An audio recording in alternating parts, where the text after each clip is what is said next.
कैसे हैं आप लोग? आइए बहुत अच्छे होंगे। और मैं एडवोकेट रेखा सिन्हा आप सभी का वेलकम करती हूँ अपने यूट्यूब चैनल पे। तो जैसा कि हम लोग हिंदू सक्सेशन एक्ट पढ़ रहे थे 1956, जिसमें हम ऑलरेडी सेक्शन 18 तक कंप्लीट कर चुके हैं।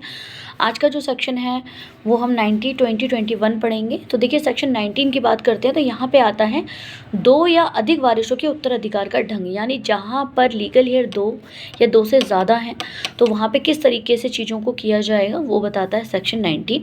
ठीक है, सक्सेशन का क्या तरीका होगा वो बात कर रहा है। तो ये कहता है यदि 2 या 2 से अधिक वारिस निर्वसीयती संपत्ति के एक साथ उत्तराधिकारी होते हैं, यानी कि जो निर्वसीयत है विदाउट विल जो व्यक्ति मरा है उसके प्रॉपर्टी के एक साथ कई उत्तराधिकारी हैं तो संपत्ति निम्न प्रकार से पाएंगे। कैसे पाएंगे? इस अधिनियम में अभ्यक्त के तौर पर, यानी कि जो इस एक्ट में बताया गया है, एक तो वो तरीका है ही, ठीक है। अन्यथा बंधित के सिवाय, यानी कि अब इस नियमों के अलावा अगर हम बात करें तो सिवाय व्यक्तिवार ना कि शाखावार के आधार पे, यानी कि पर्सन के हिसाब से वो चीज़ बटेगी, ना कि ब्रांचेस के हिसाब से जाएगी। ठीक है, उसके बाद इन्होंने बात करी सेकंड इसी में कि सामयिक अभिधारियों की हैसियत से, ना कि संयुक्त अभिधारियों की हैसियत से लेंगे, यानी कि सबका अपना अपना इंडिविजुअल होगा, अपना अपना शेयर उनका जो होगा वो कॉमन होगा, ना कि जॉइंट होगा। ठीक है, यानी कि एक बंदा ले ले 4 लोगों की और कहे हम तो जॉइंट में, ऐसा नहीं है, सबका अपना अलग अलग पार्ट होगा। तो ये कहता है सेक्शन 19, इसमें ज़्यादा कुछ है नहीं।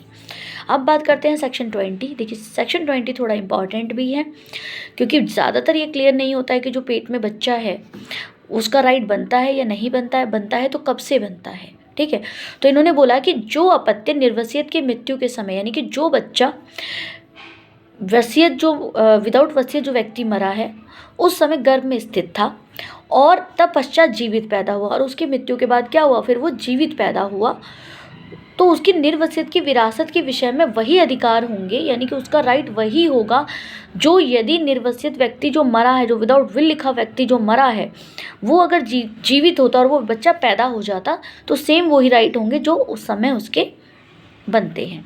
अब इसमें एक चीज़ आती है कि उसके राइट कब से स्टार्ट होते हैं। तो उस बच्चे के जो राइट स्टार्ट होते हैं वो जब पेट में पड़ा तब से नहीं होंगे, जब वो व्यक्ति जो था वो मरा, जिस दिन वो विदाउट विल वाला व्यक्ति जो था मरा, बिना वसीयत लिखे अगर वो मर गया है तो उसकी मृत्यु की तारीख से उसका जो राइट है उस बच्चे का वो क्रिएट हो जाएगा। ठीक है, तो ये कहता है सेक्शन 20। अब बात करते हैं सेक्शन 21 की।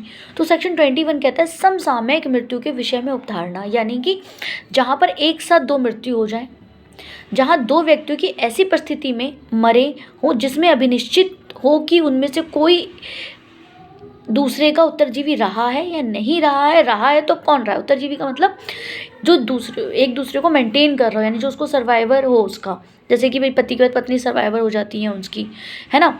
तो इस तरीके से एक दूसरे के सर्वाइवर हैं या नहीं हैं ये क्लियर ही नहीं हो रहा है। ठीक है, तो जब ये साबित ही नहीं हो पाता है तो वहाँ पे क्या होता है, संपत्ति के उत्तराधिकार संबंधी जो प्रयोजन है, जो रूल्स हैं, उसमें ये प्रेज्यूम किया जाता है कि कनिष्ठ ज्येष्ठ का उत्तरजीवी रहा है, यानी कि जो बड़ा है वो छोटे का सर्वाइवर रहा होगा, ये माना जाता है। भाई बड़े से ही तो छोटे के पास आया ना। तो मान लीजिए जैसे ए और बी है, अब मान लीजिए क्लियर नहीं हो रहा है कि इनमें से कौन किसको पाल रहा था, कौन किसका मेंटेन कर रहा था, तो है क्या, मान लीजिए बी बड़ा है और ए छोटा है, तो ये माना जाएगा कि जो ए है, सॉरी जो बी है वो ए का पाल रहा होगा। तो इसमें जो बचा, यानी कि जो बी ए है वो उसका सर्वाइवर माना जाएगा। ठीक है, तो आई होप आपको ये क्लियर हो गया होगा सेक्शन 19, 20, 21।